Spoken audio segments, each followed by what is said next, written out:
你知唔知？無論係全日本劍道聯盟定國際劍道聯盟，都唔單止淨係推廣劍道，仲有另外兩項武道居合道同埋杖道，都有份由全劍連同埋國際劍道聯盟管理同埋推廣。今日 Sixth Station 就同大家介紹一下杖道呢一門相對少人知道嘅武道。Sixth Station 傾運動、說故事、講歷史。俾個概念大家，喺日本劍道有段者超過200萬人，居合道有段者就有大概10萬人，杖道呢只有25000人左右。咁你就知道杖道嘅知名度比起其他武道係相對低啲，好多日本人都未必知道杖道係乜嘢。但係杖道有一個好獨特嘅地方，相比其他武道，好似劍道咁樣，有好多古流劍術慢慢融合現代化而成。杖道嘅根源就非常純粹，只係源自一個古流神道夢想流。杖道用嘅武器，顧名思義就係用杖啦。標準長度為128厘米，直徑2.4厘米，用白堅木做成。原來唔係用橡木㗎噃。杖嘅長度其實只係比劍道用嘅 shinai 長少少，用嚟對付持刀嘅劍士就啱啱好啦。所以對劍道收集者嚟講，應該會覺得杖道咧都相對容易上手嘅。劍聖中山博道同劍聖高野左三郎齊名，佢就同時係神道夢想流杖術嘅慳師。現代杖道大致分為兩大體系，第一個體系係制定杖道，即係全日本劍道聯盟杖道，由全劍連負責管理同埋推廣，包含基本12式同埋應用 kata 12式。透過類似劍道嘅標準化，令更多人可以系統化咁樣學習杖道，方便向全世界推廣以及評級。第二個體系就係神道夢想流嘅古流體系。神道夢想流保留咗大約64式 kata， 傳承係透過傳統嘅 mancure 制度，由 okuiri-sho、shomoku-roku、gomoku-roku、mancure 一直去到最高級嘅 mancure kaiden。相比起劍道同古流劍術之間有明顯嘅分別，制定杖道同古流杖術因為源頭一樣，佢哋之間嘅分別就比較模糊。簡單嚟講，制定杖道行嘅係標準化、普及化嘅路線，而古流神道夢想流就係保留更完整古法嘅傳承路線。雖然仲有一啲古流有流傳棒術或者杖術，但通常用嘅木杖會長啲，形式亦都不盡相同。杖道嘅精髓唔係為打傷敵人，而係利用距離同埋時機去化解刀劍嘅優勢，控制對方嘅動作。講到神道夢想流杖道嘅起源，就一定要提到宗師夢想拳之助同埋宮本武藏嘅傳說啦。相傳喺17世紀，夢想拳之助喺一次比試輸咗俾武藏之後，就去咗九州筑前寶滿山靜修37日，亦都可能係3721日，最終得到神啟，用元棍支水穴。呢度嘅水穴指嘅係人體嘅腹腔神經叢，位置喺腹部嘅上方，係要害之一。台長睇遍金庸嘅武俠小說，都未聽過水穴，唔知係咪指氣門呢？大家可唔可以指點下？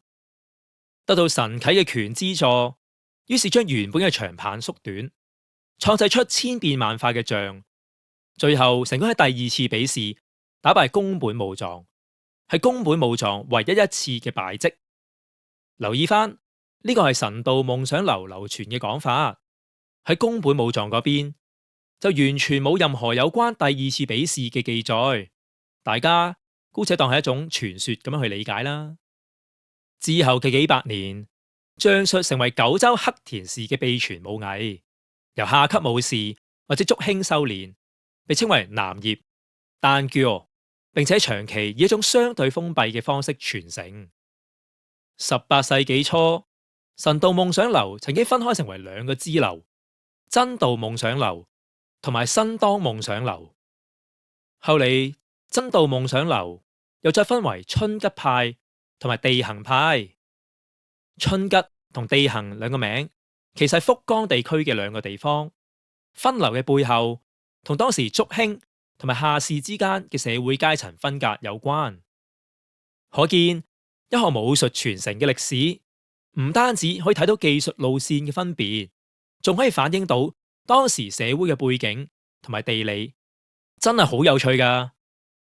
到咗明治時期，呢幾條線開始重新合流，而促成呢個合流嘅關鍵人物就係能夠同時擁有春吉派同埋地行派兩個分流嘅 Man Core Kaiden 嘅白石範次郎先生。透過佢嘅努力，神道夢想流最終得以重新整合，成為今日我哋所知嘅象術主流。去到1930年代，白石範次郎先生嘅徒弟清水隆次師慳將呢門技藝帶入東京警視廳，演化為今日依然存在嘅警象術。之後，日本象道聯盟喺1955年成立，1956年改名為全日本象道聯盟。而喺1968年，清水隆次師慳同越藤市藏師慳合作，創立制定象道，並正式加入全日本劍道聯盟，一直至今。而古流嘅神道夢想流就依然喺世界各地嘅多座傳承，現時亦都仲有幾位 Man Core Kaiden 嘅持有者。象道嘅裝備其實非常簡單，一支白堅木杖，再加一把木刀，基本上就係咁多啦。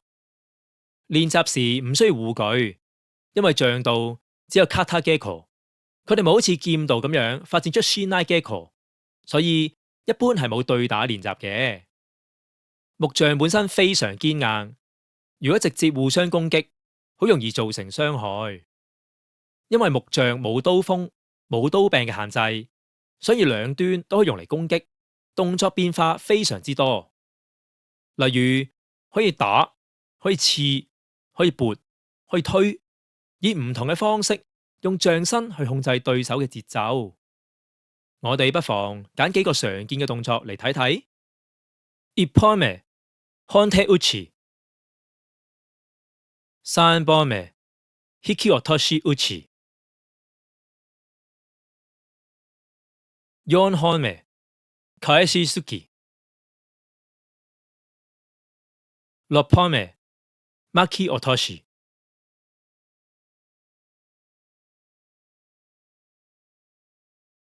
11本目、胴払い打ち。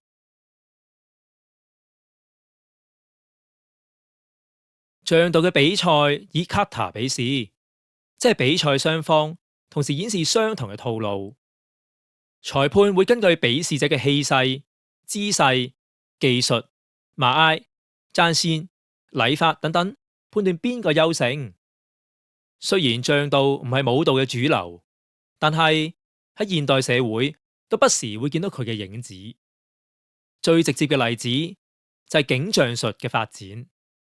自從30年代清水隆次師慳將神道夢想流引入警視廳之後，木杖逐步成為警察或者公安嘅裝備，而象道亦喺警察公安系統入面演化為警象術。今日依然係日本機動隊嘅必修課，廣泛應用喺現代治安防暴之中，甚至保安公司嘅保安員喺特定嘅情況之下都可以裝備警戒杖。另一方面，制定象道亦成功推廣到世界各地，成為好多多座同海外武道社群嘅一部分。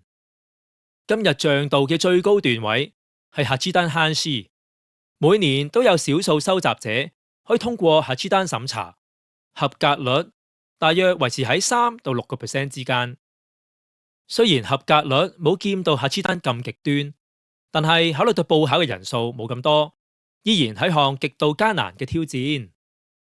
來自荷蘭嘅 René van Amersfoort 先生就喺2016年通過咗八段審查，係現時歐洲劍道聯盟唯一一位象道八段。可見制定象道已經成功推廣到全球。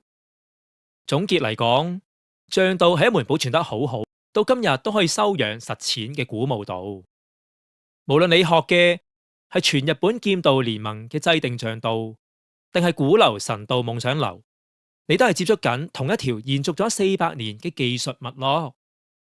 下次你見到多座入面有人拎住支128cm 長嘅木杖，你就諗起今日睇過呢條片啦，好冇？今日又講住咁多先。如果你仲想聽多啲同日本武道或者日本文化有關嘅題材，歡迎繼續留意 Sixth Station， 記得 like、share 同 subscribe啊！下次再見，拜拜。